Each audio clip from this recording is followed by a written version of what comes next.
말씀 나누고 같이 기도하는 시간 갖겠습니다.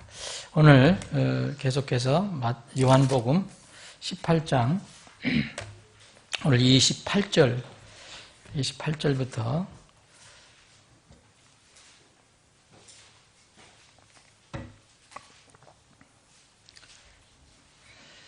32절까지입니다. 그 뒤에 그들이 예수님을 가야바에게서 데려다가 재판정으로 끌고 가니 때는 이른 아침이더라. 그들이 자신을 더럽히지 아니하고 유월절 어린 양을 먹기 위해 재판장으로 들어가지 아니하더라. 그때 빌라도가 그들에게 나가서 이르되 너희가 이 사람에 대해 무슨 고속거리를 가져오느냐 하매 그들이 그에게 대답하여 이르되 그가 범죄자가 아니었더라면 우리가 당신에게 그를 넘겨주지 아니하였으리이다 하거늘 이에 빌라도가 그들에게 이르되 너희가 그를 데려다가 너희 법대로 그를 재판하라 하니 그러므로 유대인들이 그에게 이르되 우리가 사람을 죽이는 것은 법에 어긋나나이다 하니라. 이것은 예수님의 말씀 곧 그분께서 자기가 어떤 죽음으로 죽을지 표적으로 죽을지 알려주시며 하신 말씀을 성취하려 함이더라. 32절까지 이렇게 살펴보겠습니다. 이 부분을 저는 로마법에 의한 빌라도 신문 이렇게 제목을 붙여봤습니다. 예수님께서 이제 신문을 받으시는데 한 번에 그냥 간단하게 받으신 게 아니에요.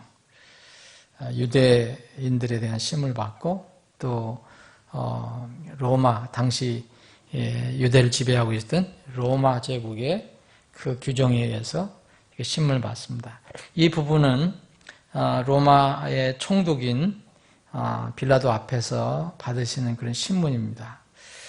여기 첫 번째 절에 이제 예수님께서 가야바에서 신문을 마치시고 이제 그 빌라도 앞으로 끌려가시게 되는데 이 예수님을 끌고 간 사람들이 유대인들이 바로 그 빌라도 앞에까지는 가려고 하지 않습니다.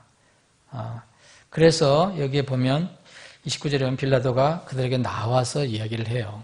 어느 정도 그 관계인지 저는 모르겠지만 근데 그 이유를 이렇게 얘기하고 있습니다. 그들이 자신을 더럽히지 아니하고 유월절 어린 양을 먹기 위해 재판장으로 들어가지 아니하리라. 재판장에서 떨어져 있어 어느 정도 거리를 두고 얘기하는 거죠. 유대인들은 이 시체를 접촉하는 행위, 또 시체를 만진 사람, 또 어떤 부정한 것으로 자기들이 믿는 그런 것들을 만지거나 그걸 가지고 있는 자와는 접촉을 하지 않습니다. 또 이방인들도 더러운 것으로 간주하기 때문에 이방인과 만나는 거, 접촉하는 것도 부정한 것으로 간주했습니다. 레위기를 읽어보시든지 민수기를 읽어보시면 알 수가 있습니다. 그래서 이게 예수님이 계셨을 때도 이러한 그 관습이 그대로 내려왔어요. 율법을 지키니까. 그래서 요한복음 4장에 보면 예수님께서 사마리아 지방에 가서 이제 피곤하셨을 때 우물가에 계실 때에 그 제자들은 이제 먹을 것을 구하러 마을로 들어가고 그때 혼자 계셨을 때 대낮에 물길로 나온 여인이 있었죠. 그 사마리아 여인이 예수님께서 사마리아 여인에게 말을 걸으니까 그리고 물을 달라고 하니까 그 사마리아 여인이 예수님께 아주 정색을 하고 얘기하는 장면이 나옵니다. 당신이 유대인인데 어찌 이 사마리아 사람인 나한테 이렇게 이야기도 하고 물을 달라고 하냐. 내가 잘 아는데 당신 유대인들은 사마리아 사람하고 상종도 아니하지 않냐. 이거 왜냐면 유대인들은 사마리아인들, 혼혈민족을 이교도와 똑같이 취급해서 부정한 사람들로 생각했습니다. 그 자체를 부정하다 생각했습니다. 이 베드로가 이제 그 예수님의 그 사명을 가지고도 이렇게 나가서 복음을 전할 때도 처음에는 이런 습관으로 이렇게 사람들을 대했죠. 이제 고넬료가 베드로를 부르잖아요. 하나님의 인도하신 가운데서. 그래서 고넬료와 그의 가족이 다 모여 있습니다. 그래서 베드로를 부릅니다. 베드로가 성령의 명령에 따라서 이제 그 집을 갑니다. 가보더니 그 고넬료하고 고넬료 가족이 다 모여 있어요. 복음을 들으려고, 베드로의 말을 들으려고. 거기에서 보면 사도행전 10장에 보면 이 베드로가 내가 이렇게 너희들에게 와서 오늘 복음을 전하는데 사실은 유대인들이 내가 속한 유대인들, 나도 유대인인데 다른 민족에 속한 사람들을 교제하는 것은 너희들이 아는 것처럼 우리 민족들이 생각하는 건 법에 어긋난다. 너희들이 잘 알 거다. 그럼에도 불구하고 내가 오늘 성령의 인도하심 따라서 너희들께 와서 이렇게 하나님 말씀을 전한다. 그렇습니다. 베드로도 그랬습니다. 이게 다른 민족하고 같이 지내는 거, 교제하는 거, 그거 아주 법에 어긋난다. 그래서 이 유대인들은 이게 철저하게 이런 생각을 가지고 살았습니다. 여기 예수님을 이렇게 신문할 때도 그 율법을 지키려고 이들은 최소한도 이제 곧 6월절이 다가오잖아요. 오늘 저녁이 6월절인데 6월절 어린 양을 이제 자기들이 먹기 위해서 그 부정하다고 하는 자리는 가지 않으려고 하는 겁니다. 6월절 어린 양을 먹기 위해 재판장에 안 들어간다. 자신들을 더럽히지 않게 하려고. 우리는 이 유대인들의 이 모습을 보고 이 사람의 이 마음과 종교가 얼마나 우리 삶을 크게 이렇게 영향을 주는가를 한번 생각해 볼 수가 있습니다. 그들은 지금 아무리 죄를 찾아봐도 죄를 찾을 수 없는 예수 그리스도를 죽이려고 온갖 모함을 다하고 불법으로 지금 이 신문을 하고, 그런데 그러한 엄청난 죄에 대해서는 전혀 감각이 없고 오직 자기들이 믿는 그 유대 율법의 의식적인 어떤 부정에 관해서만 지금 신경을 쓰고 있습니다. 자신들이 얼마나 큰 죄인인가, 자신들이 얼마나 무서운 죄를 지금 저지르고 있는가, 이런 것은 전혀 생각하지도 않고 자기들이 믿는 단순한 종교의식 그 외형에만 지금 온 마음을 쏟고 있습니다. 유대교가 이렇게 종교로 결국은 머무르고 말았어요. 거기서 더 나가지 못했어요. 그런데 유대교는 하나님을 믿는다는 종교입니다. 이 지상에 세 가지의 유일신을 믿는 세 가지 종교가 있다잖아요. 유대교, 하나님을 철저히 믿습니다. 하나님. 그리고 모슬렘도 사실 이름은 다르지만 그들이 믿는, 영어로 표현할 때 똑같이 가드입니다. 알라라고 표현하지만 그 철저한 유일신을 믿어요. 기독교도 삼일체 하나님이지만 우리는 유일신을 믿습니다. 여러 신이 있다고 믿지 않습니다. 그런데 이 하나님을 믿는다는 유대교가 종교로 머문 것은, 생명이 없게 된 것은 바로 말씀 안에 들어있는 하나님의 생명을 찾지 못했기 때문에 그렇습니다. 기독교도 마찬가지입니다. 어떤 이 말씀은, 이 복음은 사람을 변화시키는 것인데 이런 변화 없이 의식과 외형에만 치중하면 기독교도 여전히 생명 없는 종교로 전락하게 됩니다. 저는 감히 얘기할 수 있는데 지금 이 시대의 기독교의 상황이 정말 그 종교적인 의식이라든지 절차라든지 이런 것들은 참 휘황찬란하지만 많은 부분에서 생명을 잃었습니다. 지금은 생명 없는 기독교 종교 상황이 지금 이어지고 있습니다. 많은 사람들이 예수님을 믿는다고 하면서도, 복음을 믿는다고 하면서도 뭐 은혜로 구원받는다고 이렇게 얘기하면서도 하나님께서 미워하시는 죄, 그리고 불법적인 옛사람의 삶, 이거는 버리지 않습니다. 계속 유지합니다. 그리고 종교적으로 정말 의식적으로 교회 나가는 거, 세례받는 거, 뭐 회개 기도하는 거, 헌금하고 봉사하고 소염 주일 성수하는 거, 선행을 쌓는 거, 이런 종교 활동은 그들이 꾸준히 합니다. 왜냐하면 그들은 이런 것을 통해서 하나님의 인정을 받는다고 생각하는 사람들이 많기 때문입니다. 우리 주위에도 이런 사람이 없지 않아 있을 것입니다. 또 어떤 사람은 기독교를 자신의 입신 영달, 삶의 편리를 위해서 이용하는 사람들도 교회에 너무 많습니다. 이런 사람들은 마음의 변화가 없습니다. 예수님께서 주신 그 복음이 능력이 되지 못합니다. 그러므로 능력이 없기 때문에 실제로 어둠에서 나오진 못하고 그냥 믿음은 이야기하고 이런 종교적인 그 의식과 절차는 다 갖추어도 거기에서 그 어둠에서 그것을 누리고 살아갑니다. 이게 거듭나지 않은 사람들이 흔히 빠지는 그런 오류입니다. 우린 여기서 이런 유대인들이 그렇게 열심히 자기들이 지키려고 하는 지키지만 정말 예수 그리스도, 죄 없는 예수 그리스도를 정말 잔인하도록 죽이려고 하는 이런 모습들이 바로 종교의 무서움이라는 것을 알 수 있습니다.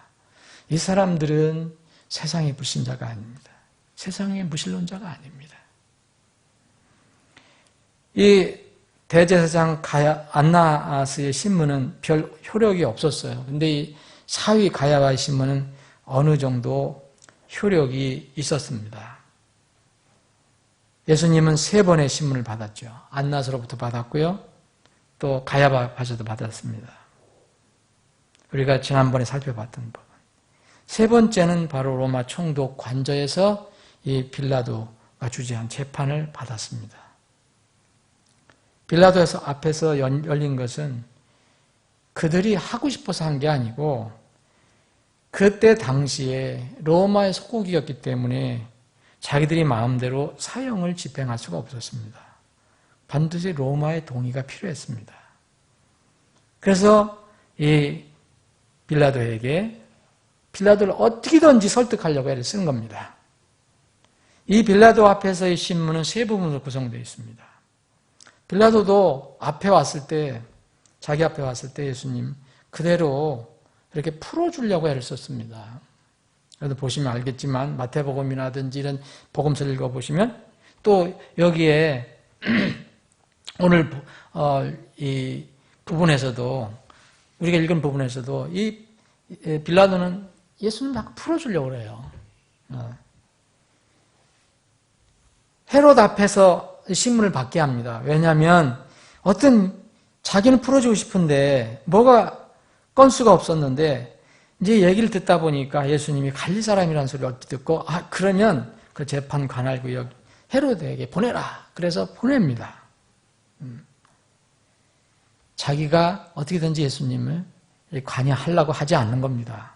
복잡하고 또 마음에 어떤 불안이 있을 수도 있었겠어요. 그런데 이 예수님 넘겨받은 헤롯은 다시 빌라도에게 돌려보냅니다. 그래서 최종적으로 예수님은 빌라도 앞에서 이제 신문을 받게 되고 마지막으로 이제 여기서 언도를 받게 되시죠. 근데 우리가 이제 이 예수님의 그 재판, 신문에 관해서 살펴볼 때 과연 이스라엘 이 유대인들이 그렇게 의롭게 자기들의 그 믿음으로 예수님을 신성모독이라고 해서 하나님을 훼손한다고 해서 이렇게 예수님을 재판을 하는데 과연 그들이 옳은 방법으로 바른 방법으로 그렇게 심판을 했는가? 결코 그것이 아닙니다. 전에도 말씀드렸지만 유대 사법체계는 그 사법 체계 자체가 사람의 생명을 귀중히 여기는 체계로 되어 있어요. 저는 그건 잘 모르지만 학자들이 그렇게 이야기합니다. 그래서 성경을 읽어보면, 율법에 보면, 지난번에 읽어봤잖아요. 사람들 어떻게든지 억울하게 재판하게 못하게 합니다. 그래서 사실은 이 유대의 사법체계에서는 이렇게 갑자기 예수님이 사형 판결을 받는 것은 거의 불가능한 상태입니다. 그들이 믿는 탈무드는 이제 그 법을, 모세 오경을 교사들, 이렇게 랍비들이 이렇게 잘 설명한 것들을 모은 거라고 그러잖아요. 이 탈무드의 기본법이 미슈나가라는 게 있는데, 여기에 보면 7년에 한 번 정도라도, 7년은 가장 중요하잖아요. 이스라엘 사람들이. 어떤 사람들을 사형 판결하면 그 사내들인 공예는 살인을 한 집이다라고 한 말이 나와요. 그만큼 이 사형 언도를 하지 않는 거예요. 이게 사내들에서. 그런데 이들은 하고 말았습니다. 또한 이 사법체계에서는 철저한 증인 검증이 필요하고 또 안전한 증인 일치제도를 채택합니다. 그래서 이 예수님의 그 상황을 보면 도저히 채택할 수 없는 것들을 이들은 택한 겁니다. 그 상황에 맞춰서. 또 아침부터 저녁까지 낮에만 심리를 해야 된다고 되어 있는데 예수님은 밤에 무리하게 재판을 받으셨습니다. 또 유대법에 의하면 한날에 공회원들이 투표를 하고 사내들인에서 그날에는 판결하지 않는다고 합니다. 반드시 해가 뜬 다음 날 판결을 선언하는데 그날 속전 다 끝내버렸습니다. 이런 것들을 보면 다 불법이었습니다. 그런데 그들은 하나님을 훼손한다고 하나님의 의를 위해서 예수님을 사형에 처하게 된 것입니다. 여기서 유대인들의 그 마음과 이들이 가지고 있는 종교와 법과 이런 것을 예수님의 그 사형 언도를 생각해 볼 때 사람의 마음을 다시 한번 생각해 봅니다. 이 세상에서 일어나는 여러 가지 문제는요, 사람들이 가지고 있는 문제는 사실 법과 제도가 문제가 있어서 그렇게 되는 게 아닙니다. 법이 잘못돼서, 제도가 잘못돼서 그런 것이 아닙니다. 법이 돼 있어도, 제도가 돼 있어도 사람들은 얼마든지 악한 마음 보면 얼마든지 그걸 이용할 수가 있습니다. 이 모든 사람이 가지고 있는 문제는 본래 악한 사람의 마음, 완악함에서 오는 것입니다. 이 문제 언제 해결될까요? 지금 근원적으로 해결이 안 됩니다. 이 문제는 주님께서 오셔서 자녀들을 영원한 몸으로 변화시켜 주실 때, 그리고 반대로 구원받지 않은 사람들은 영원한 형벌로 심판하시기 전까지, 그때가 오기 전까지는 이 지상에서 해결되지 않습니다. 유엔이 와도, 워널드 가버먼트가 와도, 세계 한 정부가 와도, 적그리스도가 와도 해결되지 않습니다.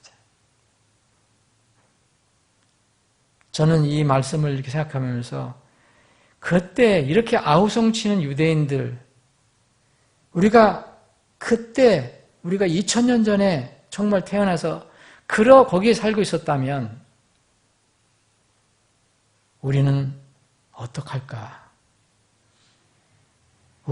그들의 마음과 우리 마음이 같습니다. 별 차이 없습니다. 환경만 좀 다른 거죠.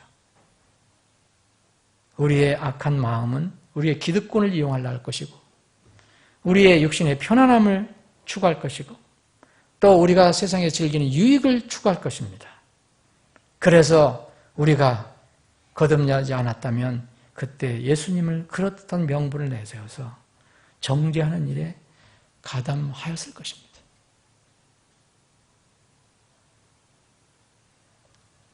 요사이 사람들이 이렇게 기독교 안에서 일어나는 일들을 이렇게 들어보면 똑같습니다. 지금 예수님이 그때는 하나님의 아들 그리스도라는 것을 믿지 않았지만 지금은 예수님을 다 기독교는 다 인정합니다. 그런데 예수님이 하신 말씀과 예수님이 가르친 말씀은 다 부정하면서 합니다. 뭐가 차이가 있습니까? 똑같습니다. 인간의 마음의 병은 윤리, 도덕, 종교, 훈련, 수련으로 치료 불가능합니다. 하나님의 권능과 은혜로만 치유의 길이 열립니다. 그렇게 하시기 위해서 우리 예수 그리스도께서 우리를 대신해서 억울하게 사형원들을 받아 죽으신 겁니다. 우리는 그분의 죽음 때문에 우리는 거듭날 수 있었습니다. 예수님은 잠깐 동안이라도 거쳐야 하는 그 구류 과정도 생략된 불법적인 재판을 받았습니다.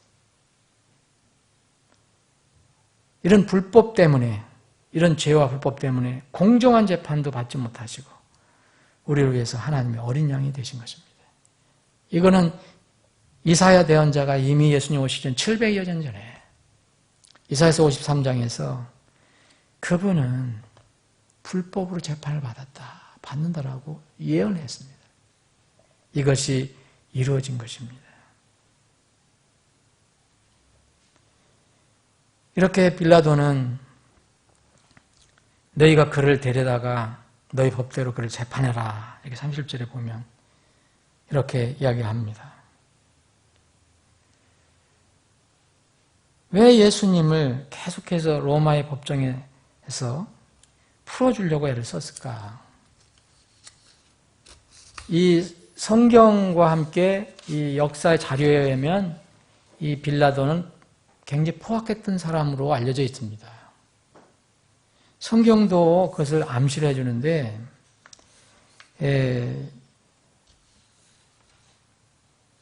그 빌라도가 어떤 사람들을 잡아서 그 피를 이렇게 섞은 그런 내용이 있습니다. 그만큼 아주 잔인했어요. 빌라도는. 그런데 예수님 앞에서는 예수님을 이렇게 뭔가를 이렇게 풀어주려고 나름대로 애를 썼습니다. 왜 그랬을까? 예수님으로부터 이렇게 말씀을 듣고 그렇게 변화되는 것일까? 그럴 가능성은 없습니다. 이 빌라도는 로마인입니다. 로마의 또 이렇게 통치자입니다. 로마인들은 여러분들이 아시는 것처럼 많은 신을 섬겼고 생활에 미신이 없으면 살기가 어려웠던 사람들입니다. 그래서 그런 상황을 보면 빌라도도 자신에게서 이제 자신이 그 예수 그리스도를 재판하는 그런 일이 얼마나 골치가 아픕니까? 그럴 때 이 예수님을 어떻게든지 피해보려고 애를 썼던 거 아닌가. 이 요한복음에 나오지 않지만 마태복음에는 그의 아내가 그 빌라도에게 심각한 충고를 하는 장면이 나옵니다. 마태복음 27장 읽어보시면 아내가 꿈을 꿨는데 저 사람에 대해서 손을 대지 마라. 저 사람은 의로운 사람이다. 저 의로운 사람이라고 이야기합니다. 그 아내가. 그래서 그 사람의 손을 대지 말라고 자기 남편에게 충고를 해줍니다. 아마 이것이 많은 영향을 주지 않았을까 한번 생각해 봅니다. 미신적인 사람들입니다. 꿈을 중요시했고 또 점을 치기 전에는 어떤 일도 어떤 사업도 착수하지 않았다고 합니다.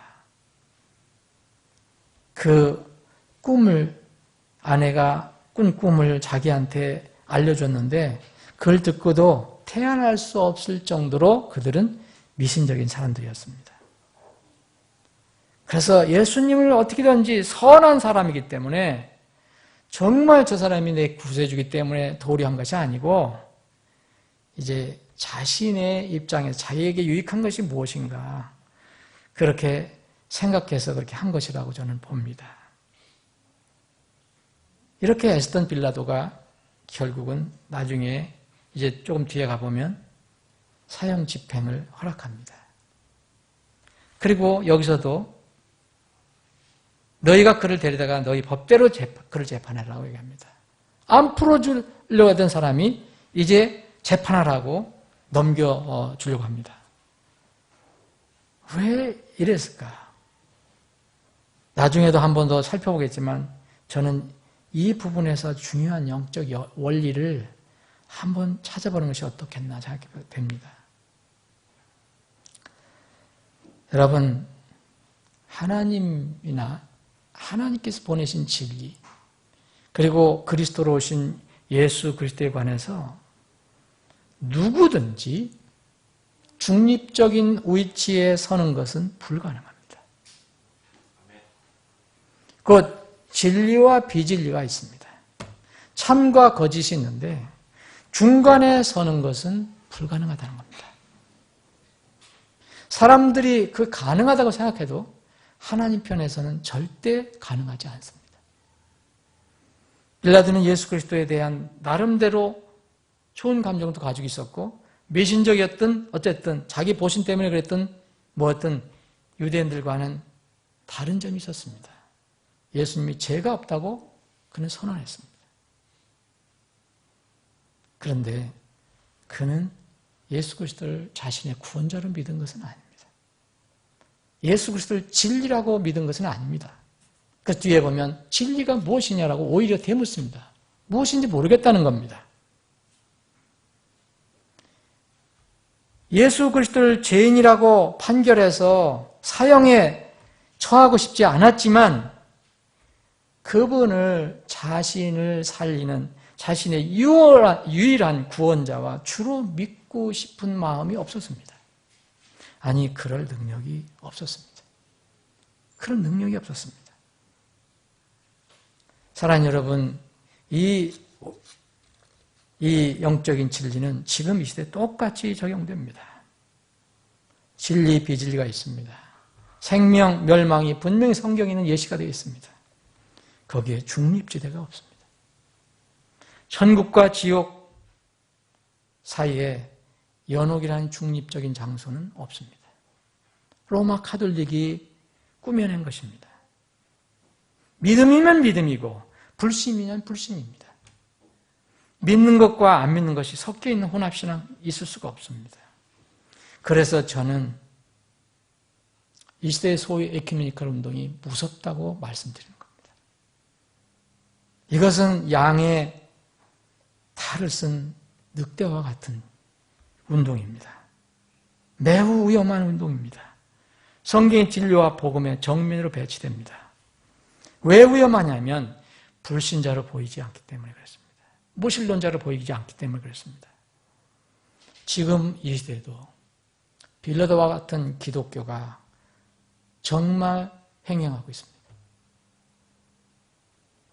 분명한 그리스도인도 아니고 그렇다고 세상 불신자들처럼 믿음을 부인하는 것도 아닙니다. 그런데 그들은 다시 태어난 적이 없어요. 영원한 생명이 없습니다. 사랑하는 여러분, 빌라도 어떤 면을 보면 이 성경을 읽어보면 예수님께 좋은 일을 한 사람입니다. 유대인과 비교해서는. 그런데 그는 진리 쪽에 완전히 서지 못했습니다. 사랑하는 여러분, 여러분과 나는 지금 좁은 문으로 들어가 있는가? 이게 늘 질문입니다. 늘 자문거리입니다. 나는 좁은 문으로 들어가서 좁은 길을 걷고 있는가? 아니면 여전히 나는 믿음을 가지고 있다고 하고 기독교인이지만 넓은 문으로 들어가 있고 넓은 길을 걷고 있는가? 기독교인들은 세상의 무신론자와 불신자들과 구별이 됩니다. 분명 다릅니다. 왜냐하면 우리가 간판을 가지고 있기 때문에. 그런데 그들과 분명히 다른데, 겉으로는 다른데 마지막 운명은 다르지 않을 수도 있습니다. 그리스도인이라고 고백하지만 늘 세상의 넓은 문, 넓은 길을 걷는 사람들 어떻게 이해할지 저는 잘 모르겠습니다. 한두 번의 실수를 말하는 게 아닙니다. 그러한 방향, 그런 성향을 얘기하는 겁니다. 분명히 이 빌라도에 관한 이야기는 우리의 큰 교훈입니다. 유대인들은 예수 그리스도를 하나님 믿는다 했지만 예수 그리스도를 부정했습니다. 근데 이 빌라도는 세상 이교도이면서도 여전히 예수님에 대해서는 좋은 이야기를 합니다. 그의 아내는 그를 의로운 사람이라고까지 이야기합니다. 그런데 그들은 생명을 얻지 못했습니다. 왜 그럴까요? 그래서 우리가 가지고 있는 복음, 우리가 가지고 있는 이 진리, 우리가 가지고 있는 믿음은 정말 한번 깊이 생각해 봐야 됩니다. 지금 요사이 제가 두려워하는 것이 뭐냐면 요사이 점점 더 기독교 내에 소위 얘기하면 세속적이고 아주 값싼 복음이 너무 횡행한다는 겁니다.